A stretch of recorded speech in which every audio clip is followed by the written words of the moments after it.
For last week, Kevin, just 11 yards of rushing, fewest ever produced allowed on the road, and under 300 yards of total offense. Just the difference between the opener and then that game in Blacksburg. I think, the Fresno was the eye-opener. I think as far as what, as long as I made a big deal our first week about doing your job. That's exactly what guys did this past week. They did their job. They lined up. They made people earn things. And if they earned it, they earned it. But if not, we got the ball down and we tackled better. We were better on third downs because we kept our rush lanes better. We were able to get the quarterback down, and guys were covering. So it was just a guys of going out there, executing the game plan, and playing fast. How close do you? 11th in the country in rush defense through 2 games. Just allowed 11 rushing yards last week. What's been the key to the success of stopping the run? I think our guys have bought into good teams. Stop the run.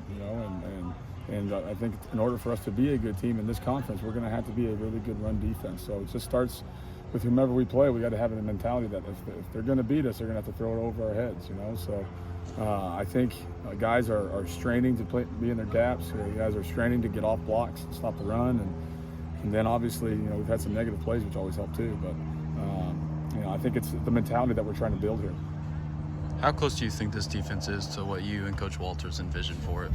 Oh, I think being year one in this process, I think the guys have a huge knowledge of what we want to get done. I think from how we line up to how we play, how we call it, everything's been very, very good. We just got to go out there and continue to gel as a unit. I think and guys got up front got to make their plays. Guys on the back end got to make their plays. But I think the more we get comfortable playing with each other, the more the guys will understand what they can and can't do. And then they'll play a lot faster because they know if I do this is what's going to happen. But they're going to play fast because they know that.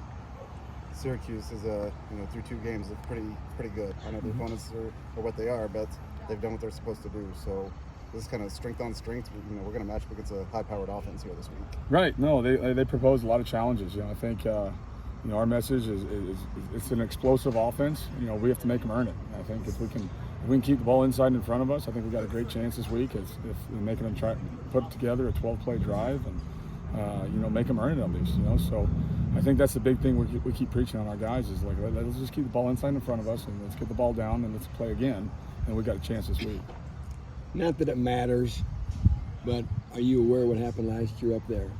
I remember watching it actually. Yes. So. Did you ever see anything like that last drive with the penalties and the? Yeah. So I think the guys have reminded me about it, and I said you just got to go out there and you can't control what you can control, and if there's penalties involved, we got to bounce back on the next play. And I think the guys remember it for sure, and they're excited for this opportunity just because of what happened. Can you kind of assess the play of your 2 cornerbacks? They're playing a lot of snaps.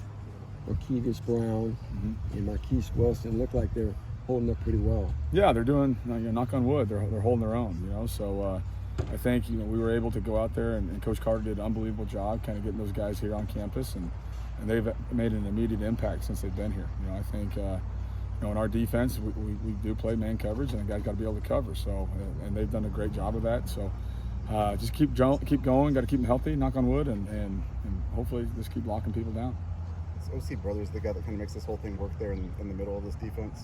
Yeah, OC's done a good job as far he gets everybody lined up. He gets them. He gets the calls to these guys, and he executes his job. He's done it each week from August 1 to now. He's gotten better. I think he's gotten more comfortable. He's playing at a faster pace. I think I kind of challenged him last week to have more of an impact in the game rather than just being there, So and he did. He actually responded well and had a good game. So every week I got to challenge him to be better than what he was, and I think he's really relishing that. You said you call him the eraser. Yeah, that's right. You got to be the eraser. You got 5 dudes up front. You got to make them right and erase everything else. So if they're out of their gap, you're in it. So you got to erase everything up. Have you seen a true freshman do what Dylan Thieneman's been able to do these first couple weeks? Man, he's been he's done very well. In my whole career, shoot, I don't know. There's probably 1 or 2 in there, but like I've said before, Dylan just comes to work every day, and he wants to be the best, and he wants to outwork people, and that's from a film study standpoint to how he gets on the field first, to when he leaves the field, to everything. So, everything you see is not a surprise to us as coaches because of what we've seen since he got here in January. Thanks, Kevin.